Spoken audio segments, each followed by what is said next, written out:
Hi, everybody, and welcome to another episode of Circle Up and Get Real, where we talk about things that matter with people who matter. And I bet you who follow me are really happy that today I do have an actual person who matters to Mhm. interview. If I don't have a person, Megan, I just talk. And people probably are like, I'm ready to hear from someone else, Jody. So today you get the pleasure of hearing from my friend Megan Fife, who we have known each other, Megan, my Mhm. goodness, 10-ish years. Probably 10 or 11, I would say. Maybe Yeah. 12. Yeah. Yeah, time flies. I Yeah. can't keep track. It's pre and post COVID, and I don't know It is anything pre after and that. post COVID. Yeah. Yeah. So Totally. Megan is, multifaceted. I Mm-hmm. first met you in a book study, a book Mm-hmm. group with Lindsay, Mm-hmm. and we were both in real estate at the time. And now Megan is living in Dallas, originally from Oklahoma, but living in Dallas, and is the, what could I say, owner operator of Yeah. B-Side Owner, founder. Yeah. of Yeah. B-Side. And then also Mystic Megan is Mm-hmm. her Instagram post Yep. handle. That's right. And Instagram handle. so Megan does a lot of things. I initially reached out to you a couple of weeks ago because of a post you made on Facebook. Mm-hmm. And I read this post and I copied it. I have it printed out here. And I said, Cool. Megan, we need to talk about this on my podcast. And so I'm just going to give first, let's introduce you. So Okay. welcome. Sure. Thank you. Thank you, Jody. And thanks for having me. I'm looking forward to our conversation. Yeah. Do you want to tell us a little bit about you first, Megan, and then I'll go into how we reconnected here? Sure. Yeah. Like, who are you? Where did you come from? How did you get to be who you are? Well, we would probably be here for a little longer I know. than we have today for that. But I'll say real estate was a thing and it still is a thing. But my Saturn return, if you want to use Okay. astrological terms, which is usually every 30 years, 29, 28 to 30 years, um, that was a very pivotal time in my life. I had worked very, very, very, very, very hard in my 20s. And around 29, I had a quarter life crisis, right? If you want to Mm, call it that. Like, mhm, it mhm, was like, none of this matters to me. I don't want to do any of this. I don't even know why I'm doing any of this. Who am I? you yeah, know, is this going to be the rest of my life? All these mhm, questions. And I'm grateful. It's been 7 years since then, mhm, almost to the day, by the way. Like mm, April wow, 2019 was a big, big ending for me of a lot mhm, of my life. mhm, And no one likes to celebrate endings, but I've had a lot of endings in my life. I think a lot of us have. We just don't always phrase it that way. But every ending comes with a new beginning. And mhm, so that's what I'm fascinated with is like these new beginnings and how we integrate previous experiences and previous lives of this lifetime, but like that experience in my early 20s or all of my 20s, how is it showing up in my 30s now? How's it going to show up in my 40s? How's what I'm doing now going to show up, right? And like just integrating all of that and not worrying or judging about whether or not it's right or wrong, or did I do it right, or did I make the right decisions. It's those decisions are done. Here I mhm, am. So the past 7 years I've served um, in still some real estate capacities, but mostly I have founded a couple years ago this B-Side Consulting, and it's about the future. It's about 100% the future. I'm still young enough to care about what my life and my career and my contribution to society is going to be 30 years from now, and it's going to mhm, be the year 2056. You know what I'm saying? So like, there's going to mhm, be a lot of things that are different in 2056 than they are today, mhm, and I care about paying attention to that and visioning as much as possible that and how I show up today. And maybe some of the old ways of doing things aren't going to be the new ways of doing things. And so that's what B-Side's all about at the end of the day. And then I teach yoga 3 times a week. It's very much part time, but I love it. And I enjoy getting people to experience their bodies and their minds and their breath and their heart and all of that kind of in one. And so that's me in a nutshell. I have a beautiful partner, 3 cats, live in Dallas, and I love my life, and I'm happy to be oh, it's so good. here. So, if nothing else, listeners and viewers, there's hope for the future, even if you feel a little discombobulated right now, as most of us do. Totally, totally. We can make choices in the moment. We will never lose, unless we give it away, our power Hmm. of choice for ourselves Absolutely. and our That's lives. right. I believe. That's right. And I think that's what connected us in the first place. You are a lot younger than I am. I'm on the backside of all of this. You're in the beginning, let's just say the Beginning, beginning, middle, yeah, yeah, yeah. not It even feels like really the to the beginning. middle yet. Hmm. Well, we don't know, do we? We We just really don't. don't know. We don't know. Yeah. And I have been reading a book called The Fourth Turning is Here. I just finished it. If anybody has listened to here, I've been talking about this for the past couple of weeks. But you kind of indicated these cycles, and if we look back in history, we can see that the world operates in cycles. They call them seculums, 80 to Hmm. 100 year cycles. And we happen to be in the fourth turning of the four turnings that happen inside the seculum. So Hmm. it's the crisis. That's just the way it is in history. Yeah. And we are here. Here we are. Yes. We can Yes. disparage the Yeah. situation. We can be mad about it. We can be play victim. We can do all those things. We have choice. And what I love about what you're saying, Megan, is even at your young age, because you're still on the beginning of this, you notice this. You are aware of this. You are mindful of this. And I am so excited for the future we all get to live into if it's people like you who will be leading us. So thank you for that. Yeah. And according to my perspective, belief, I think perspectives are interesting, beliefs are interesting, and then there's certain knowings, Hmm. Jody. Hmm. And I hesitate to use that word a lot, but I know, right? Like I know for myself. I don't know for like Hmm. anything else outside of myself, but I do think that Hmm. there's certain things that we know for ourselves. And it's like I know I'm gonna make my life not make, I know my life is going to count. I know my life is going to matter, right? Hmm. I Hmm. know that I'm going to show up every day to my best, Hmm. period. Whether it doesn't matter what's happening, what Hmm. turning's happening, what collapse is happening, but like I've chosen that life of joy, Yeah. gratitude, peace, Hmm. and love, Hmm. I and even the values that we hang around, right? Like the values that we hang our hats on, or the values that we come back to. I do believe that these will be the things that define our future, and that maybe a collective world, quote unquote, isn't exactly the world I thought I was here. I thought I was here to change for good, a collective world, but I'm here to change my world and Yeah. my sphere locus of control, or my sphere Hmm. of influence, right? Hmm. Hmm. Hmm. um and it starts with me, so Right. every morning I do have that practice of just remembering that if I don't have those values, joy, gratitude, peace, and love, then I don't get to share those with other people, and it's Hmm. important to me to share those with other people. So I Hmm. have to practice that myself, Hmm. as a ritual. Yeah, that's so important for, I mean, we can apply this to anything. Apply this to Hmm. community building, to families, to businesses, to anything. And I think back to the way this book, The Turnings, is about, we had this sort of beingness in the 60s, in the after World War II when people were coming back to a new, according to the book, it's the new high after the Mm-hmm. crisis, and Hmm. everybody comes together and all is well, and we're at the point right now where we're coming out of a crisis into that high in the next Hmm. 4 years according to the historical turning. So in 2030, you were mentioning 2057, is that what you said? Yeah, 20. Yeah, I just said 30 years from now, 2056. And it just Good. is kind of an Okay. arbitrary, word. But Yeah. yeah, I'd love to hear Yeah. about. So in those spaces, according to history, this book is all Hmm. about history. It's not about Hmm. projection necessarily. We have something to watch for, to Hmm. either be upset about, I suppose, if we choose to do what a lot of people are doing in the world right now, doubling down on what's wrong with the world or what's wrong with them, whoever they happen to Hmm. be. That's a choice. And I love that Hmm. you're choosing something else. You're choosing, and I want to say you're choosing for yourself, but you also said, I used to believe I was here to change the world, Hmm. and I think Hmm. some of us, I was the same way for a while. I Hmm. just thought, oh, all of this, because everybody understands what I understand. I mean, of course, everybody understands what I understand. The knowingness you were describing, it wasn't true. And I Hmm. had to start deciding for myself, am I wrong? And, when I was 30 years ago in my career, I believed I was wrong. It just so happens Hmm. I was early.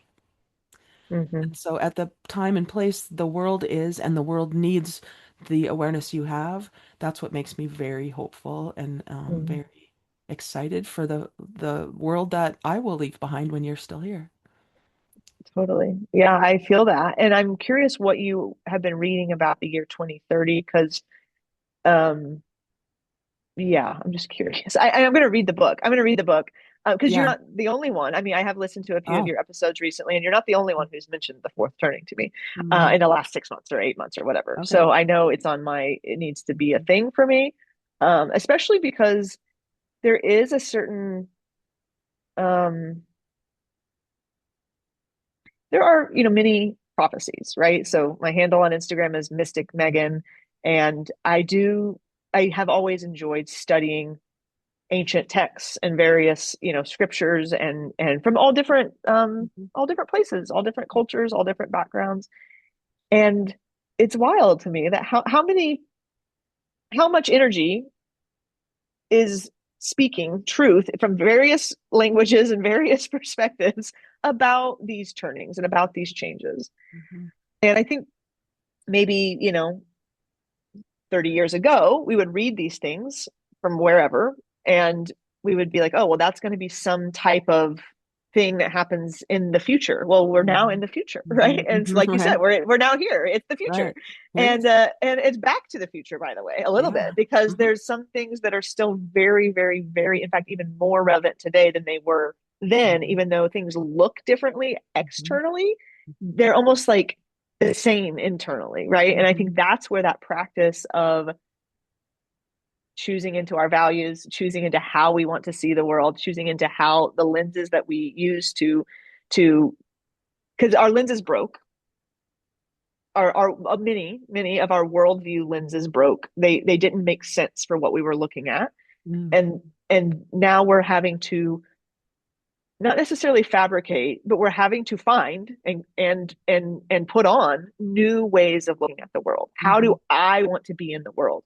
Because Hmm. I've heard words, in our conversation so far today, disparage or frustration or worry, fear. These things are sure they are an option, but it's like that's the natural option. That's the default option. Why would I choose if I can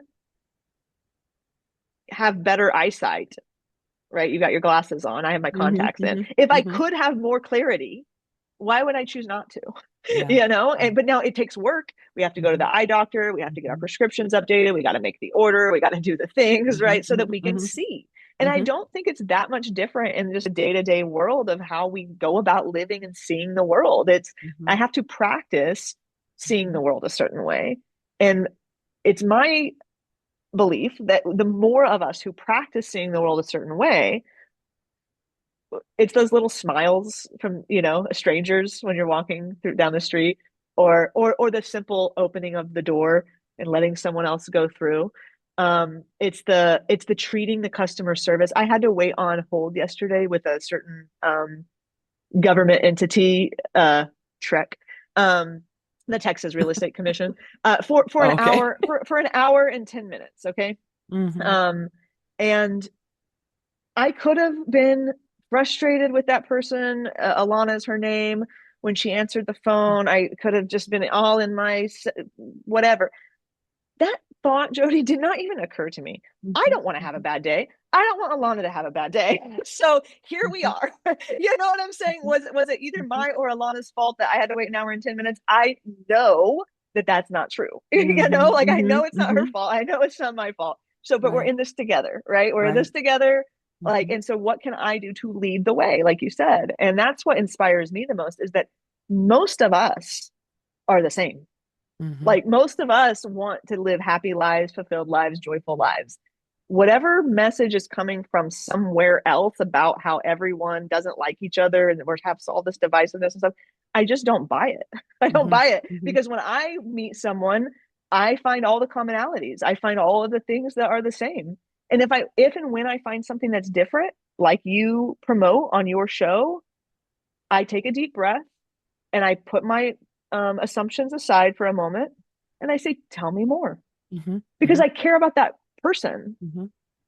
and I care about the different opinions and perspectives coming together and creating the whole. Right.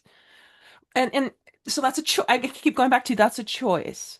Yeah. You aren't forced to see the world that way, Megan, and we aren't oh, how can I say this? I've been accused of being toxically positive in my Okay. past.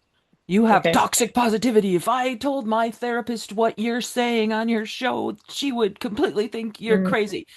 mm, Got that. Yeah, got that. And how's that working for you? mm, I don't say mm-hmm, that, but I think that in my mm-hmm, mind. So how is what you're currently doing working to get yourself the life you choose to live? And I think ever since mm. I became aware of the book, The 15 Commitments of Conscious Leadership, which I think Yes. you're aware of, yes. Yes. Yes. I can't unsee that, right? There's above the line and below the line. Above the line is conscious. You're conscious Yes. in the way you show up. And what I was really kind of fascinated to understand from that book, the three authors have worked with a lot of organizations, and they say that 95% of the people they work with spend 98% of their time below the line in Mm, unconsciousness, where they mm, are closed, defensive, and committed to being right. And if we look for it, we'll find it. We know that. You and I know that. mm, We're going to find what we're looking for. And so I don't mm, need to look for that. It's there 95% of mm-hmm, the time. mm-hmm, I am really interested, as you are, in the 5% who are choosing on purpose to live their mm-hmm. lives in consciousness, which is Yes. open, Yes. curious, committed to learning. Oh, I love that. And if we're Yes, in that absolutely. space, we're going to find it, Megan. You're going to find it with Alana.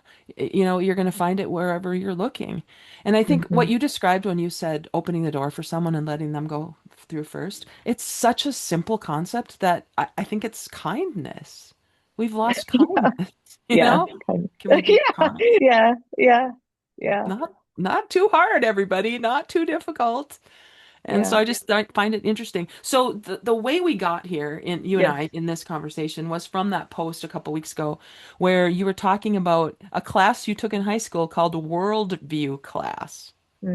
I Mm-hmm. can't even imagine a class in a high Mm-hmm. school because in my Mm-hmm. experience that didn't happen. In Mm-hmm. Oklahoma, where you Mm-hmm. had a class called Worldview. You want to talk a little bit more about that first, and then we'll dig into more of what you said here. What's the Worldview class you had in high school? Okay. So I went to a private school in Oklahoma City called Christian Heritage Academy. Okay. And Christian Heritage has a mission, they to this day, of quote, restoring America's Christian Republic. Oh boy. Okay. Mm-hmm. And so that was the school I was affiliated with from kindergarten through my senior year. Mm-hmm. And that particular class was, I believe, either a junior. It was either a junior or senior. I want to say it was junior. I think most of our most important stuff was junior year instead of Yeah. senior year because senior year Right. everyone's just like clocked out, like ready Sure. to go. Right. um, but yeah. So worldview was a. I couldn't tell you, all of the different lessons that were taught in worldview, but here's what I remember. What I remember is being taught that the lens that we see the world through is important, that how we see the world is important. And of course, coming from a private Christian heritage school, um, focused on what they're focused on, they were trying to encourage, teach us to have a worldview of what they would think supports their Mm-hmm. mission, right? Mm-hmm. Like, I mean, Mm-hmm. this is why all of us here are here, and we hope that our students go on to be leaders, and part of their vision is that their students go on to be leaders in various industries and circles of society, from business to government to the home to church to Mm-hmm. all of these different things. It was a very comprehensive type of approach to education, and worldview was that introduction to, between you and I and our listeners, it seemed like this was maybe the first time they were being very direct with us that you're about to leave this school and you're Mm-hmm. going to be exposed to other people's worldviews. Mm-hmm. Other people are going to see the world in different ways than what we've been training you for the last 10 years or 11 years. And just, this was what, I mean, that was 2005. I mean, that was like, 21 years ago. I've had so many of my own personal breakthroughs since then, and so many Yeah. endings of things, and having to click reset and restart, and from those reset and restart moments being able to choose what from my past do I want to take Mm, with me mm, mhm, versus mhm. what just is going to naturally default come with me. um and I think what I took from worldview class is I don't remember what they taught us our worldview should be for a Oh, Christian heritage, whatever, yeah. because I have left a lot of that behind as far as Yeah. the certain things that are around that. And but what I did take with me was that how I see the world matters. And Mm, so leaning into doing my own inner work has led me to a place of knowing and truth for myself that the lens that I need to see the world through, that serves me best, that brings me the most joy, that brings me the most fulfillment, that brings me the most peace, because those are my values, right. are is one that we have more in common. I have more in common with other people than I think, that we all have a place on the dance floor of life and on of Mhm. the earth, and that respect and kindness is number one. And Mm, so does that always get me what I want it to get me? That's the thing, is I can't expect anything from that. I can't expect my worldview to gain me something. That's not what this is mm, about. My worldview is here now to serve mm, me and my life, and to serve those around me mm, in an intangible but seemingly kind of tangible way mhm, of, we're all in this together, and we're mm. gonna make it through this, Yeah. like and there's something about the word justice that has been ringing with me for the last year, where I'm hearing just us, Mm, and it just, I'm feeling and hearing that it's like it's just me and Jody today, right? It's just like we're just mhm, hanging out, mhm, mhm, and the world can go away. I don't care for the mm, next however many 30 minutes we've got, mhm, mhm, mhm, and so can I be present in the mm, moment with whoever is around me, whether it's just mhm, me by myself, whether it's me with my animals, whether it's me with my partner, whether it's me with my community at the yoga studio or in the real estate space. Can it just be mm, us right now? mm, And mhm, mhm, can mm, we all just build the best life and world for mm. us in this little time that we have together, whether it's 30 minutes or 30 days or a whole lifetime, right? So Right, right, right. these are things I So think good. about. Yeah. I love that you think about them, but you don't just think about them. You be True. about them, right? I You be try. about Yeah. them. And so we can do things in a certain being space. We can do things, the action we need to take in the world, the living we're making, the money we're making.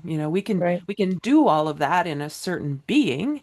A lot of people go to their jobs very, very disenfranchised and Yeah. very victimized and Mm-hmm. very resentfully. I mean, that's a Mm-hmm. being, right? I'm going to be Yeah. resentful today and I'm going to look for ways to prove I'm right. Because if they're below Right. the line in unconsciousness, they don't know they're doing this. I didn't know I was doing this. I Right. didn't know till I knew, right? And I think you're saying that same thing. You don't know till you know. And then Mm-hmm. it goes from, oh, what? I've been doing it wrong? What? There's another way? Or all of the things you were talking about, being taught Right. that a lens is pretty narrow. This is Right. the way we do it here. Mm-hmm. And you said, now I'm understanding that I have choice in the matter, that I Mm-hmm. can be with the people I'm being with. And then the action Mm-hmm. plans, all the things that we've Mm-hmm. been taught in real estate, go make your Mm-hmm. calls, do your thing, is in a whole different space. Mm-hmm. I'm not being upset with the customer service. I'm not being Mm-hmm. upset with this. I'm being with Alana. I'm being with Mm-hmm. Alana. And Mm-hmm. so Megan, it may not feel like it changes the whole big W world, but it completely transforms your world, the little W Mm-hmm. world that you live in every Mm-hmm. day. Because what you were Mm-hmm. describing is dialogue, and we talk about that on this program all the time. Dialogue is the willingness to suspend previous assumptions for the time we're together so that we Mm-hmm. can learn from and with each other. Mm-hmm. And that's what we're doing. That's what you're doing. That's what I'm doing. If I had judgments about you, we talked about gray hair before you in the green room. We were talking Uh-huh. about how our hair's getting gray. And if you looked at me today and said, "Jody, your hair looks really bad today," there's a judgment right there without being present to whoever I'm being in the moment, right? And I love Yeah, that you said just us. That's so good. I love that. I'm going to take that with me. The world would be absolutely. different. Your world is different, Megan, I bet, since you It made this is. decision. Yeah. It's wildly different. It's wildly different. It's a little smaller. Yeah. It's a little smaller. But Yeah. in a sense, in a sense, it's like the whole wide world because I can travel and I can Mm, take that with me. mm, And that same peace, that same love, that same joy, that same respect, that same kindness shows up wherever I am, and I mhm, find it wherever I go. mm, That's the other thing is like you said, you know, we find what we're looking for. You told about this, you know, studying the corporate settings and the people who it's like inside of that book, the 15 commitments of conscious leadership, they had to go do research, right? And they had to mhm, go find all these mhm, things. Well, they had to be open to the whole spectrum, right? Because if they were mhm. just looking for conscious leaders, they would have found just conscious leaders and Right, just, you know, right, negated everyone else. And if they were looking for just unconscious leaders, then they would have not ever met the conscious ones that were above right, the line. right. And I think my fascination right now is in how do I show up in a way that is open to and non-judgment of those below the line. Mm-hmm, mm-hmm, How can I be in that interaction and in sharing a field of energy with someone who seems seemingly completely unconscious of their attitude affecting other people or their behavior affecting other people? How mm-hmm, can I even how can I be with that? How mm-hmm, can I mm-hmm, consciously be with mm-hmm, that? And it's mm-hmm, tough. It's not mm-hmm, easy. There are mm-hmm, some practices that I have, and there's a lot of group practices that I think mm-hmm, are out there that can invite this practice in more realistically because it does require actual situations, right? In a sense, yeah. like, um, and it's yeah.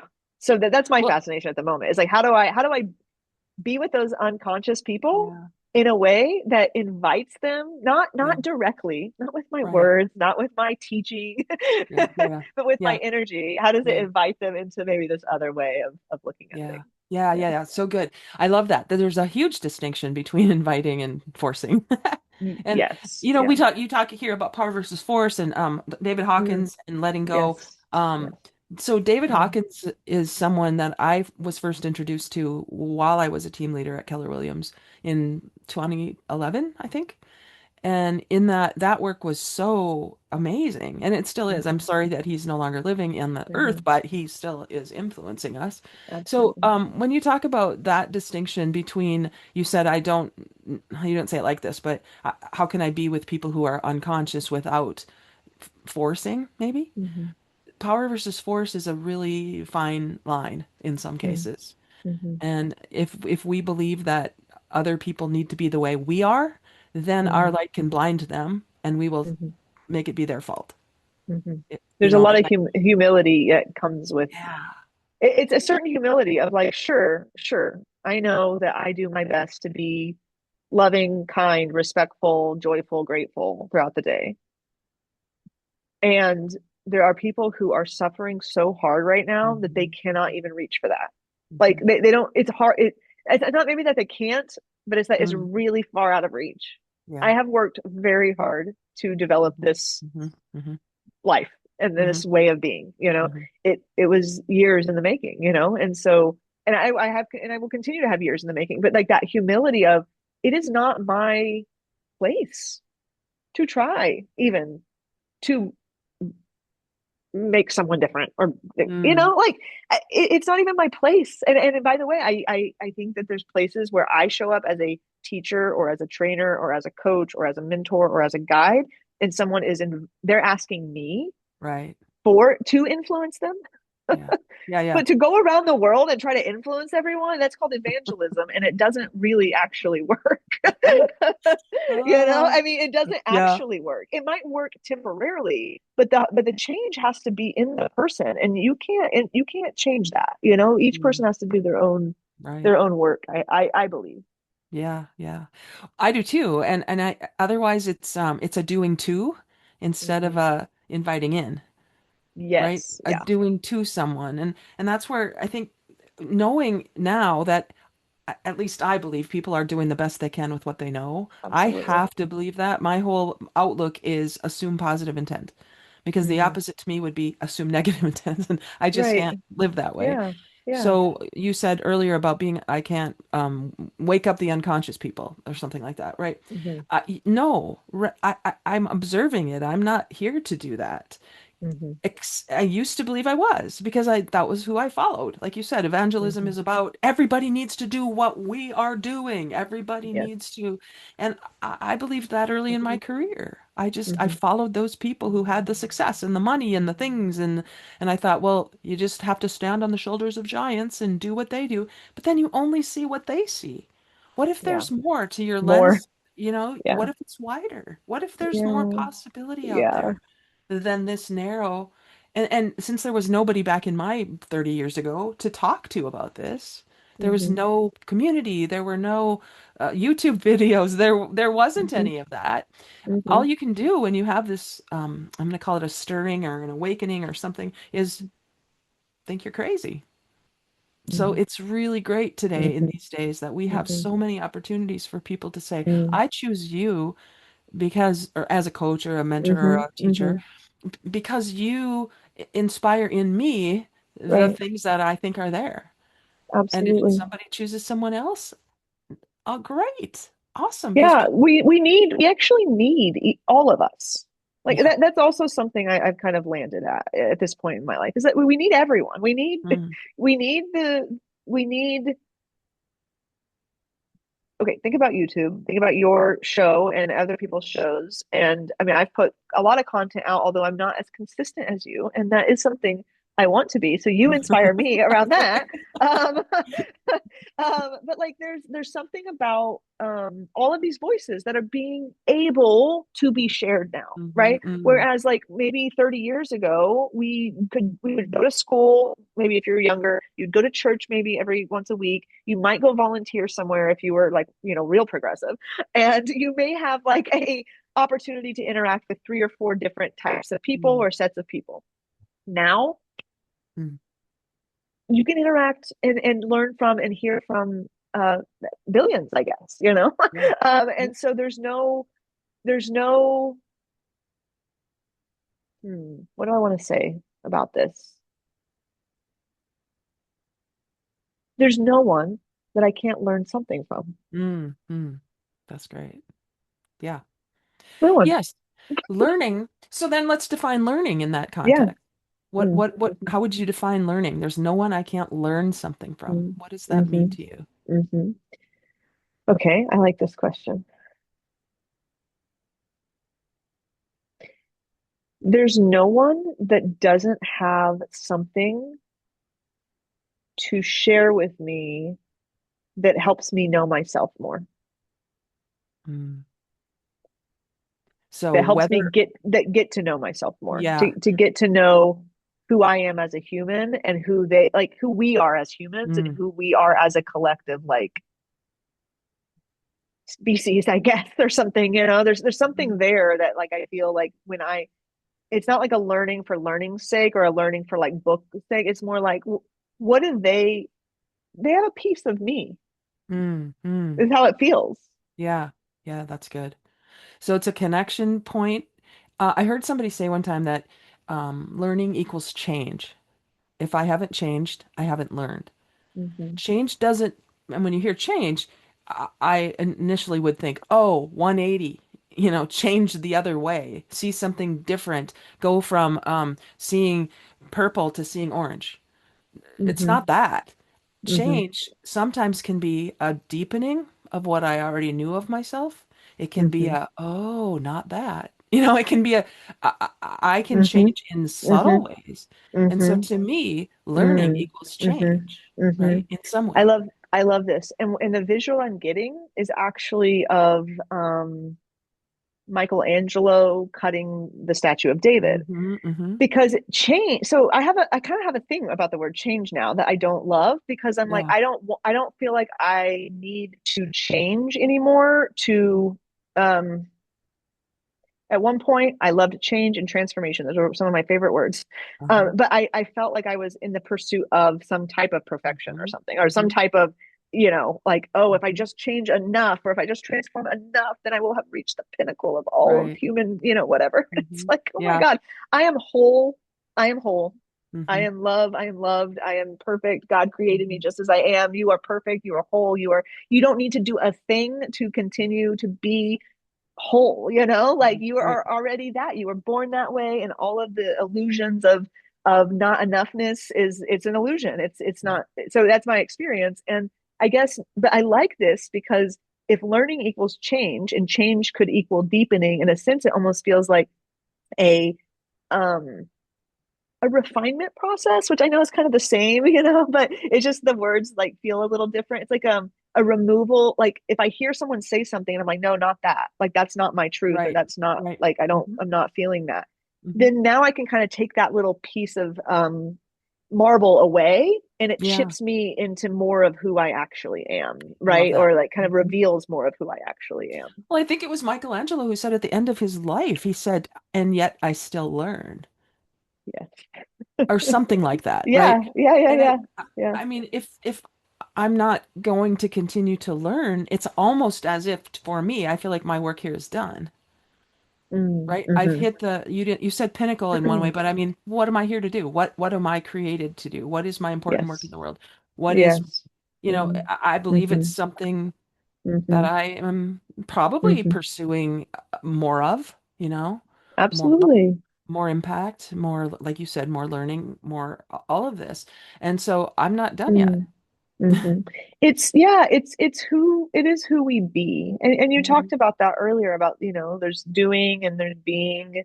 Hmm. And I know in Power versus Force, 15 Hmm. Commandments of Conscious Leadership, these conversations about energy Hmm. are a Hmm. beingness. There's a doingness that comes, right? Hmm. But there is a beingness. And so as long as I'm alive, I'm with you. There's things for me to learn because there's ways for me to be that I haven't been yet, or that Hmm. you know, Yeah. and that's where that the integrative approach, or the word integration has become very was 7 years ago when I started this kind of second round of learning, in a sense, for myself, my own Hmm. personal Hmm. second turning. Let's put it that way. Yeah. I had that word integration really mattered because it felt like I didn't want to lose anything, even though I was losing some things Hmm. Hmm. externally. Hmm. By the way, Hmm. we as a collective world right now, we're losing some things. Like Hmm. it feels like we're losing. It hurts. There's a grief that comes with that. There's a sadness, and rightfully so. Like Hmm. rightfully so. Two things can be true at once. It can be Yes. true that I am so sad that there's not as many, ways of um I don't know, like growing food. There actually are, but like Yeah. people Yeah. have like these different like ideas of things that we're losing, and there are some things that we're losing, but there's Yeah. also things that we're gaining that are Hmm. direct replacements for those. And if Hmm. we'll just Hmm. change, Hmm. if we'll just Hmm. allow Hmm. ourselves Hmm. to Hmm. embrace the new, Yeah. it's all good. It's And okay. It might feel out it of is. control, but it's not. Right, right. And that I go back to some, Napoleon Hill has been someone I have followed for a long time. And we talk about um giving something up. I suppose I can call it sacrifice. Sacrificing something for something else, Hmm. exchanging something for something else. All of those things are part of the process. And the tighter I hold on to the things or the already always knowings of the things, Yeah. the more restrictive, you mentioned earlier, your life is a little smaller, but the more restrictive every possibility becomes. Because now it's not that, not that, Mhm. not, and yet, when we can have faith, Napoleon Hill talks about faith as one of the chapters, not always and necessarily in a religious setting, but faith is a belief in something I haven't yet seen or experienced, but knowing that Mhm. it's there, knowing Mhm. that it's on its way or whatever. We could Mhm. talk about the Mhm. language is so clunky. Um, Mhm. and yet it's all we have to connect and Mhm. communicate. So Mhm. knowing that, as you said, some things are going away and it's sad and it's what we have known. And Mhm. yet it could be like, shoes in your closet. If you don't have room for the new shoes, you got to get rid of the old shoes so the new shoes can come in. You have to be willing to exchange something for something else. Yeah. And I think for many of us, we're too afraid to do that. Mm. There's something that you said that sparked this thought I wanted to share. It's about words. Mm, Mm. I think it was Rumi who Hmm. said um, something to the effect of there's a field beyond wrongdoing and right doing. Hmm. I'll meet you there. Hmm. And there's something about having practice meeting people, and I think you in your episodes and in your dialogues are also aiming toward this place of can we go meet somewhere where we're not labeling things right or wrong right away. And it's Right. not to say that there's not morals and ethics. There are 1000% morals and ethics. There are Oh yeah. 1000% things that you should do, and there are 1000% things you should not do. Right. But there's not as many as we think.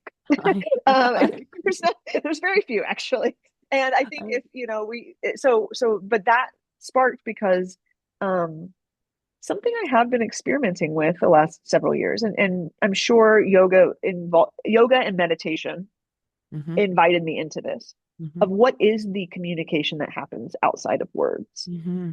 And it does feel like a little bit of a living prayer potentially. Hmm. I actually think David Hawkins, the author of Power versus Force and Letting Go and that whole series of books, I think he actually has a few places in his writings where he talks about your energy is a living prayer, a Hmm. walking prayer.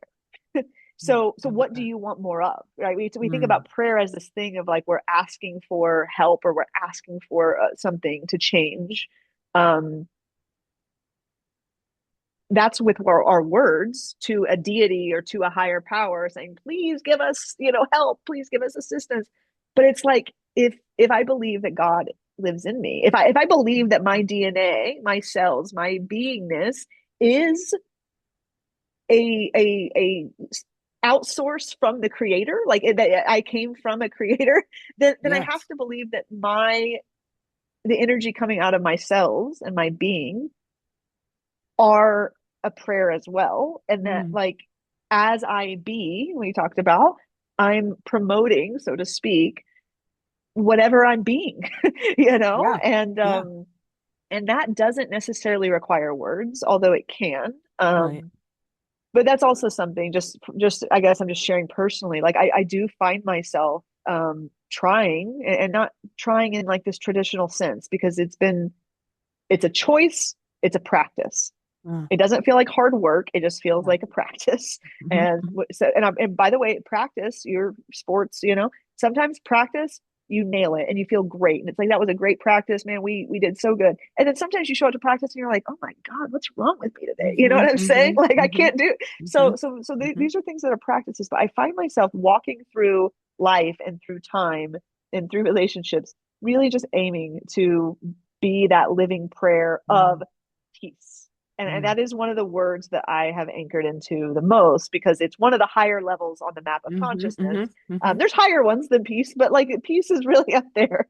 Yeah. And how do I kind of promote that? And if it starts with neutrality, by the way, which if Yes. you're looking at the map of consciousness, neutrality and so it's like courage, neutrality, and then courage, and then I don't know what's right below neutrality. It Can't might remember. be fear, but there's something about that neutrality that's right there Yeah. at the line.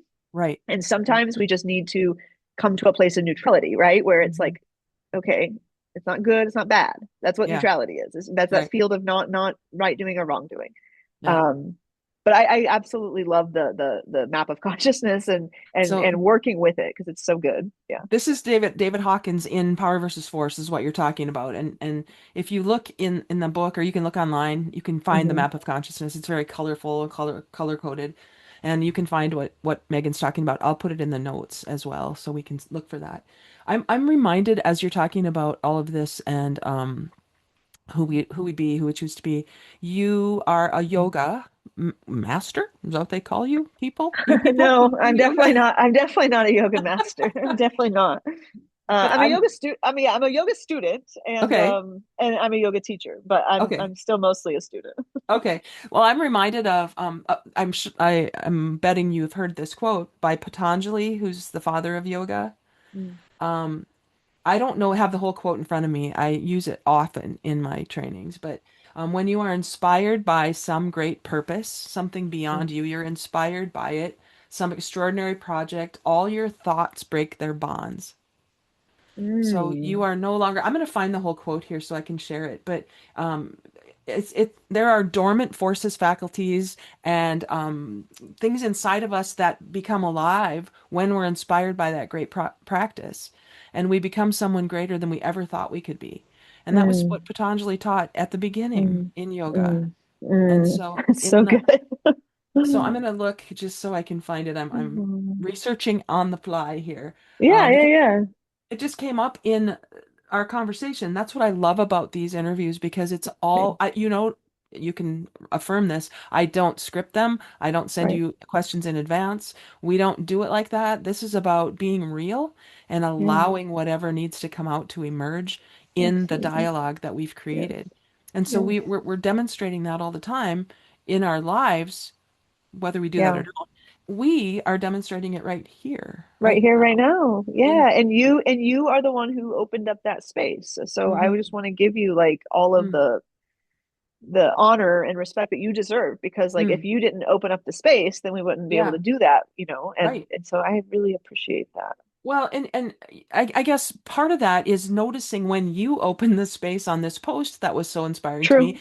I don't follow, well, I pretty much follow you. You don't post a ton, I don't but post a ton, yeah. on Facebook, and I just noticed this one, and we didn't even talk about it, but you were talking about in the post what we're talking about today. We're Hmm. responsible for ourselves, for nurturing our own souls. You said Mm. meeting ourselves just means witnessing ourselves, and Yeah. it doesn't necessarily have to mean judging ourselves, it seems. Hmm. Noticing. Hmm. Hmm. You said, I know the best work I can do is to witness the lower vibe energies for exactly what they are, a frequency. And I know most of the world is not interested in. That's what you said in the post. Hmm. And you quoted Hawkins and you said the crucial point is by changing ourselves, we change the world. As we Mm. become more loving on the inside, healing occurs on the outside. Much like the rising of the sea level lifts all ships, so the radiance of unconditional love with a human heart lifts all of life. And that Yeah. was how you Yeah. closed that post. And that's who you are, Megan. I Mm. mean, I hope some Mm. of you who are listening to this on the podcast, just the audio, will go out to YouTube and see how Megan's lighting up when we're having this conversation. You can see it in your eyes. You can Mm. see it. And so some of these things that don't have words, you can see and feel across the miles. You're in Texas, I'm in North Dakota. I mean, we're not even Hmm. close in proximity right now. Yet Hmm. energy is non-geographic, and I'm made Absolutely. more aware of that all the time. During COVID, Yeah. that was what we Yeah. all had to do, right? Yeah. Absolutely. So I'm going to see if I can, if this is the whole quote. This is the Patanjali quote. When you Hmm. are inspired by some great purpose, some extraordinary project, all your thoughts break their Mm. bonds. Mm. Your mind transcends limitation. Your consciousness expands in every direction, and you Mm. find yourself in a new, great, and wonderful world. Dormant forces, faculties, and talents become alive, and you Mm. discover yourself to be a greater person by far than you ever dreamed yourself to be. And that's what I'm guessing you experience in yoga. Jody. Yeah. It's what I experience every day. But I will say that if for those who want that like tangible anchor, something I say at the end of all my classes when I'm teaching is um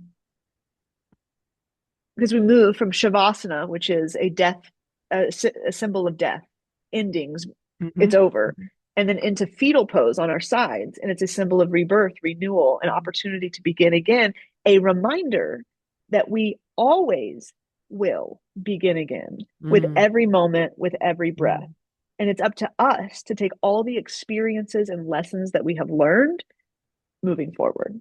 nice. And that goes into doing the most important yoga, which is off the mat. So Mm, it's like there's an asana or physical practice of poses and postures on the mat, but the hmm, most important yoga we will do is off the mat. And so, mm, in that sense, I do believe that I have embraced the spirit and uh, of Patanjali in that of like, mm, I am here for a greater purpose. right. It is not even my purpose. Yeah. I believe it is God's Mm. purpose. And I Yeah. believe it is the divine, my creator's purpose. Yeah. And it's now my job to empty myself, to Mm. allow that purpose to come through. Mm. And that's surrender. That's letting go, going back to the Hawkins approach of Hmm. that's how we rise, right? So, yeah. Oh, we could talk about this We forever, and could talk about it for hours. we may need another follow-up at some point. So, if people wanted to get a hold of you, Megan, I know you do yoga virtually. I very casually virtually. I shouldn't say casually, very sporadically virtually, but I would love Okay. to. I mean, if anyone wants to get a little group together, your family, your friends, or you just personally, yeah, reach out to me. We can make something happen. I do enjoy teaching yoga, and Mhm. yeah, we can do that for sure. What else would people want to find you for, and how would they find you? Yeah. Right now, the other two things that someone might want to come chat with me about is future business. So if you're a creator, a self-employed person, a solopreneur, or a soulpreneur, as sometimes Mm. I call it, Mhm. Mhm. thinking about the long future, not just the short future, although we can have good conversations about that. I'm thinking about the long future. Mhm.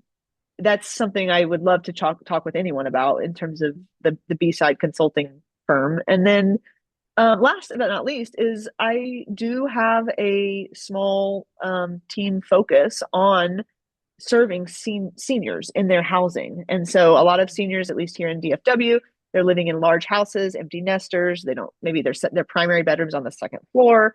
We're, Mhm. really just trying to have very good planning. These are not fast moves.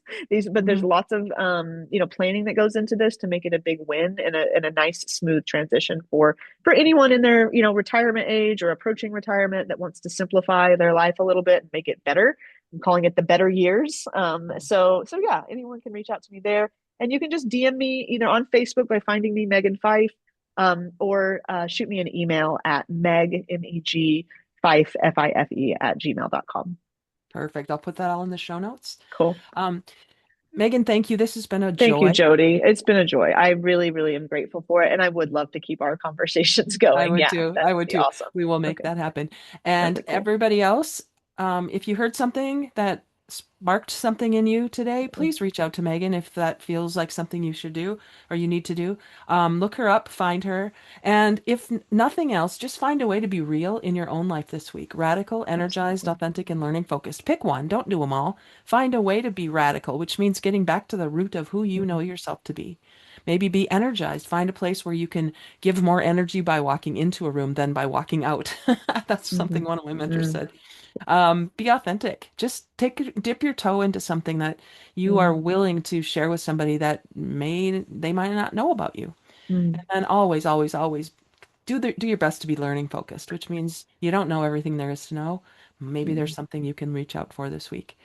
So everybody, I look forward to seeing you again. Thank you again, Megan, and we will Yeah. talk again. Thank you. Okay. Bye. Absolutely.